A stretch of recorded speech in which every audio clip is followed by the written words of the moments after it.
Welcome to the Chasing Tone podcast. I'm Brian. I'm Max. And today we hear from Roy Westernhausen-Smithen finally after a long absence. Say that 10 times fast. Roy Westernhausen-Smithen. Yeah. We also we talk about the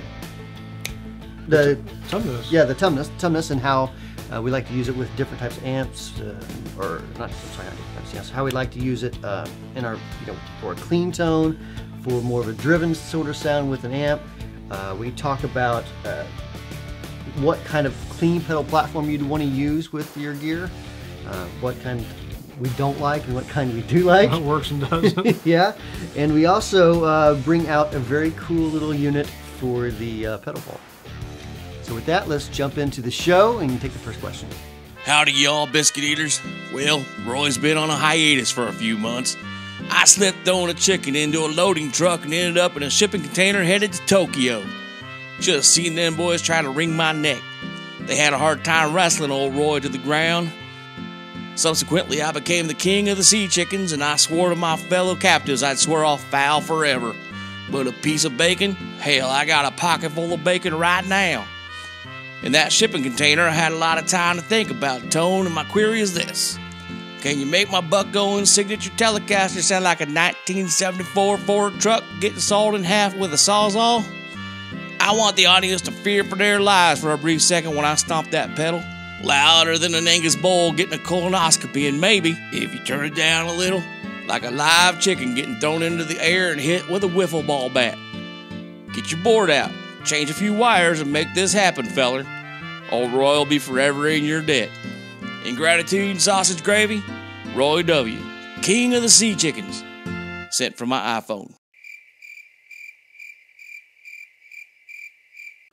Paul wants to know, did you or would you use the Tumnus as an always-on sugar coating pedal or as a sugar rush boost?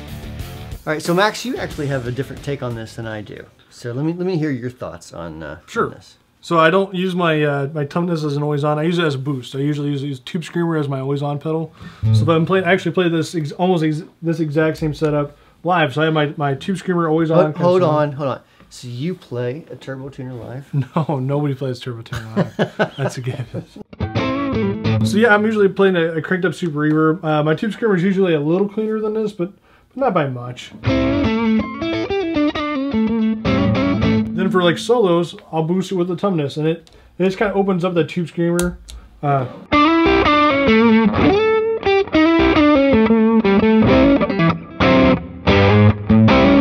Versus just kind of the Tube Screamer.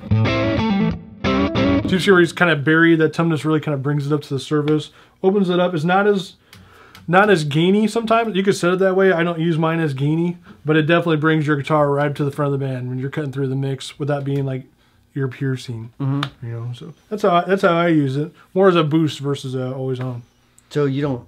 I see. So you use it sort of like you're actually getting more of the tone from the Tumnus or a Klon-based pedal. Yeah. Than you would. Than you are like a Tube Screamer necessarily. Yeah, which is a first for me because I've always used two Tube Screamers, but I've been really.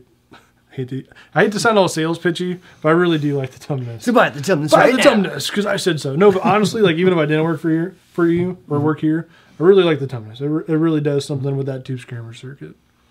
Yeah, it's an interesting concept on that because what you have is a soft clipping circuit in the Tube Screamer. Okay. So sure. It's very soft. It's soft clipping overdrive, which is nice, smooth and compressed, going into the Tumnus, which has a hard, believe it or not, it's actually hard clipping along and parallel with a clean signal. And it kind of gives a unique texture. Medium clipping, if you will. Well, it's really not medium clipping. It's parallel signals. It's a Goldilocks. Mine's too soft. Mine's too hard. This was just right. So, all right. So let me show you what I like, how I use it. Learn me how it's done, Wampler. So I'm gonna have to adjust some amp settings. We're using a Deluxe Reverb, by the way. Deluxe Reverb. And so my clean tone. Oh, that wasn't my clean tone. No. Ooh, you're on the neck pickup too. The way the good Lord intended. All right, so.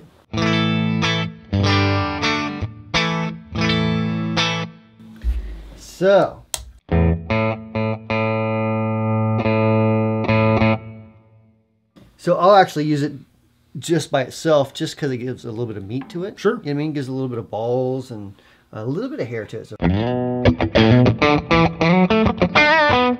sounds better on the neck pickup though, for sure, on a Strat. We got this on film, folks. Huh? We got this on film.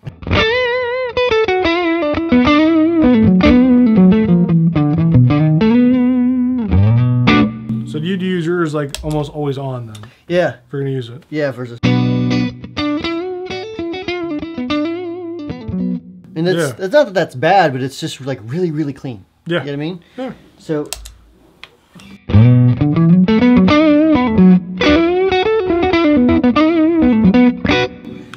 So yeah, that's, I use it that way. And then I'm gonna turn the amp dials just a minute and I'll show you another way that's really cool.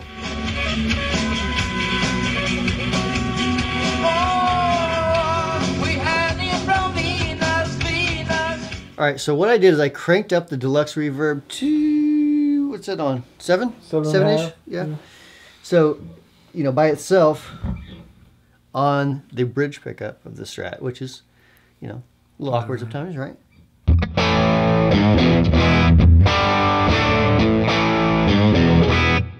So we're breaking up pretty good right there, right? You're right on that verge of pretty heavy. So let's crank up the Tumnus.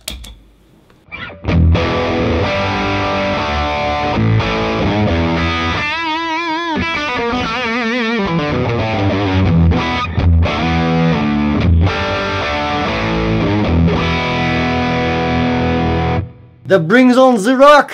Makes the rocks musics. Yeah, so it basically like just pushes your amp like just over the edge. Yeah, just pummels it like Ronda Rousey in an MMA fight. You know what I mean? Yeah. Hopefully it lasts a little longer than a Ronda Rousey fight. Pedals only good for about 20 seconds.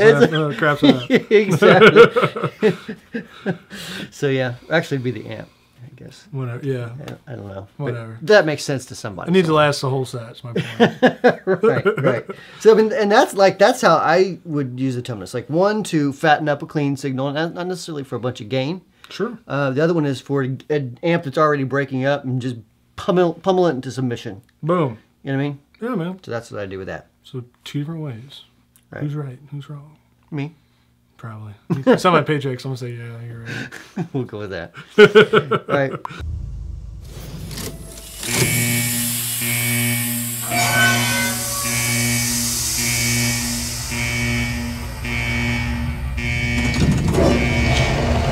For this week's pedal vault, we have a very interesting pedal.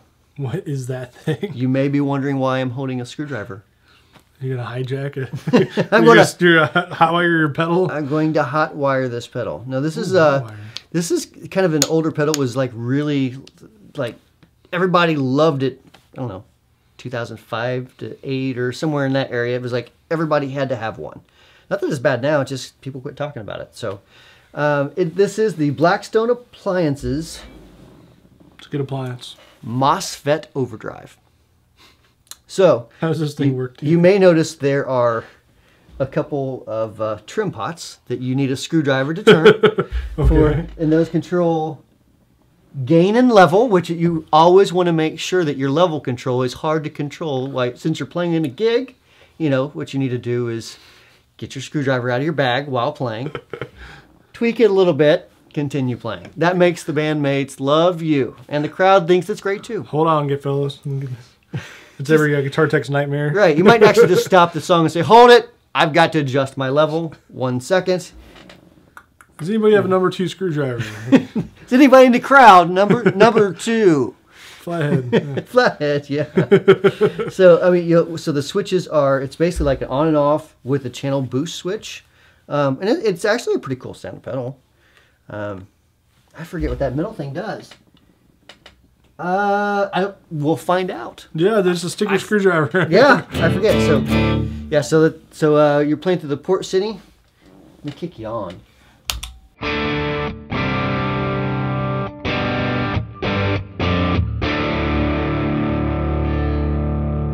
I'm gonna turn your gain up a little bit.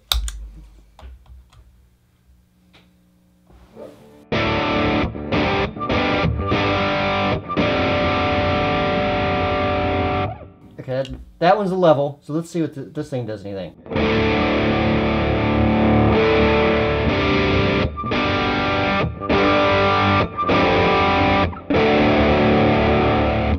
Sounds like a sort of like a mid control, maybe. Yeah.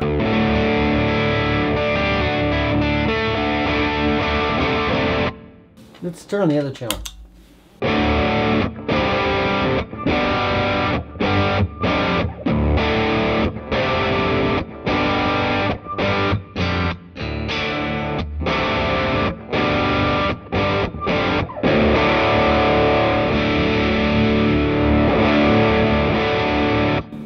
How's it feel? It's pretty cool. Yeah, it's heavier. Does it bring the blues? It doesn't. It doesn't bring the blues.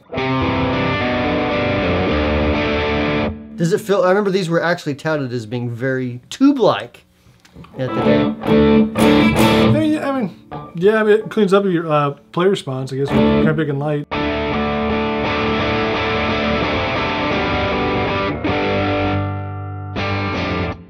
Cleans up well with the volume knob.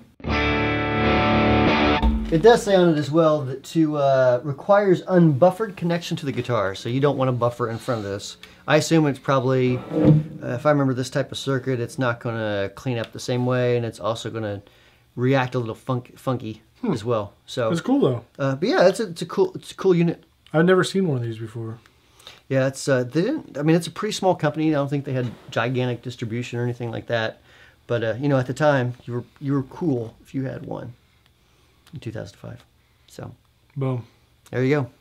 Jeff wants to know, when an amp doesn't take pedals well, what's the problem? Can it be modded? Is it mostly combos that the speakers can be upgraded, or is it more to do with circuitry? Jeff from the Tone page, Facebook's homepage. There you go. Cool. So we're actually using a Vox hand-wired AC30. If you listen real quiet, you'll notice a beautiful hum. That's a tone. So I haven't really dove in to see why it's doing that yet, but for the purposes of this, it'll do just fine. So I'm on the top boost channel, and like on the bridge on a Strat, it's pretty gnarly. Very trebly. Very trebly and bright. It's kind of cool on a neck though.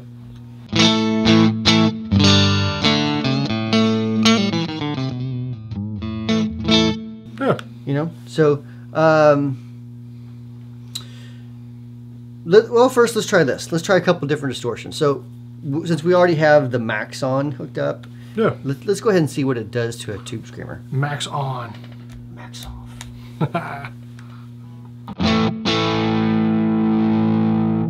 Add a little gain to it.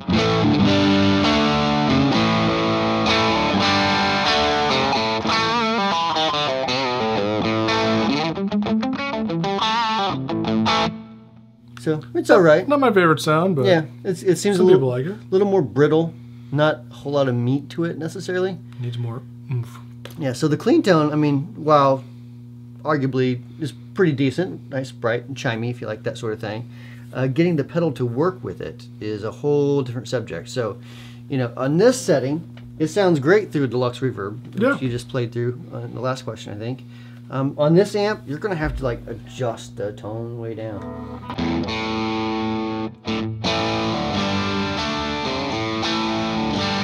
There's some volume up there.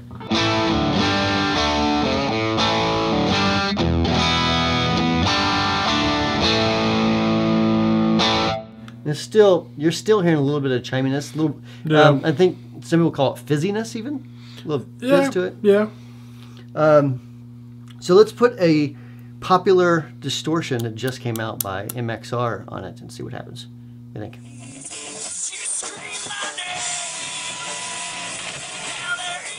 All right, so this is the new EVH 5150 Overdrive by MXR. I just got this a few days ago. I wanted to see how it actually compared to our Pinnacles while I bought it. You know, so it's got a lot of sound. It's got sounds to it. I'm sure some people love it, and that's cool and great. Me myself, I'll hold off on my personal opinions on it, but let's just say I like my Pinnacle. Not that it's bad. It's just that I think the Pinnacle kind of like. I mean, I'm biased, obviously. Sure, but, Pinnacle's great. You know, to me, I like the Pinnacle better. But on this Vox amp, here's basically what it's going to sound like.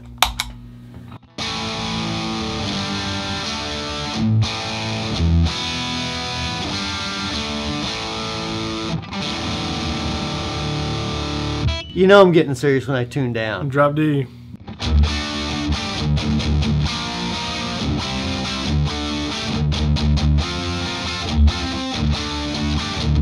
Can you turn the phase on for me real quick?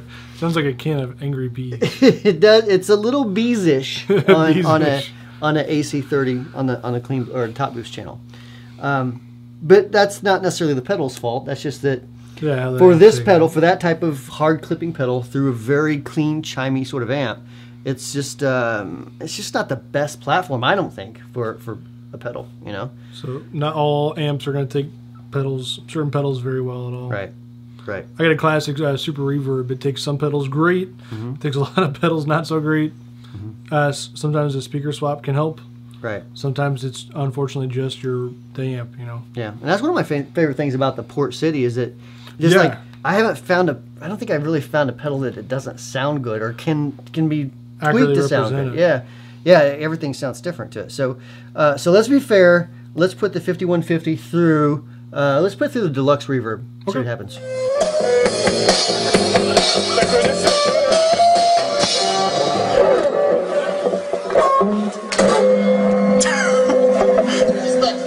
All right, so through the Deluxe Reverb, same exact thing. And I'm gonna have to turn some bass down a little bit on this. Yeah. Because it's probably gonna overpower the input section a little bit. Well, actually, first let me do the clean channel or the clean sound.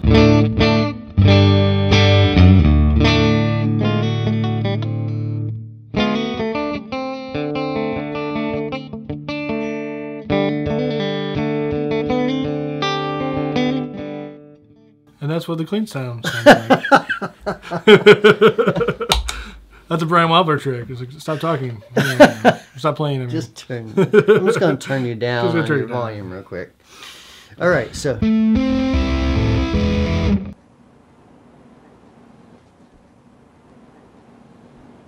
No stairway. Denied. It sounds. Okay, we won't do that. All right. Actually, let me turn some more of that bass down.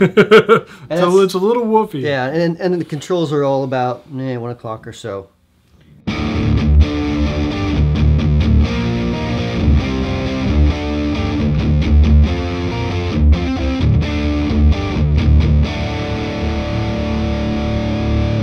Here's gear shifter. Got to use the gear. Oh, you know what? I don't know if I was on the bridge, so let me try that one more time on the bridge.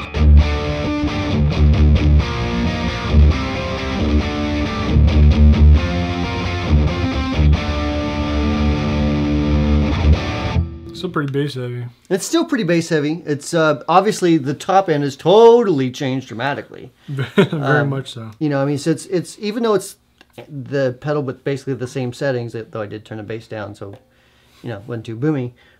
It's so dramatically different that it's like a whole entirely different new pedal. Night and day, man. You know, so let me run that through the Port City real quick and see what it sounds like to that. All hail to the mother.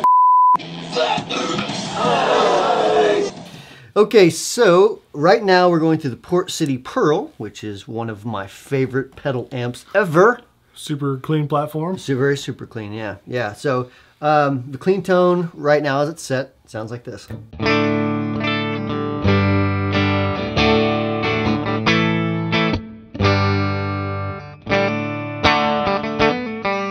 I'm just teasing.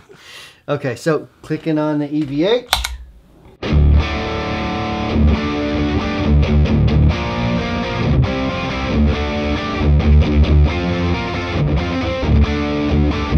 So I think it's a more fair representation of it's what more of the an pedal is. yeah, it's more accurate representation, I think, of what they're trying to go for with that particular pedal. And you know, I mean, everything, like I said, everything's at 1 o'clock or so. Bass is down a little bit. If I bring the bass up to 1, it gets a little boomy still. Just fall apart a little more. Yeah, so yeah, I turned that bass down a little bit. So I mean, you know, if you are thinking about this particular pedal, I mean, you can tweak it around and get some different stuff from it. The EQ seems to be passive, so it doesn't seem to have a huge jump or drop in any of the EQ stuff, but it's still fairly controllable. Seems a little bit more like an amp type of control. Where, for example, the mids affects the treble. Okay. I'm sorry. The mids affects the treble. So you can turn the treble all the way down, and if the mids are down, as you bring the mids up, you're going to notice you get treble back. So, and if the mids are all the way up, the treble's not going to be super effective. Cool. So, which is just, I mean, that's just kind of the way that style of tone stack works, regardless of whether it's this pedal or anything else. So yeah, that's that. Boom. All right, so, and that's all we've got for this week. If you're watching on YouTube, then make sure you leave a comment below. If you're watching on Facebook, make sure you are, subscribe to our tone group page for sure. Look up Wampler Pedals Tone Group. And for Brian. Max. Yeah, we're chasing tone. We'll see you next week.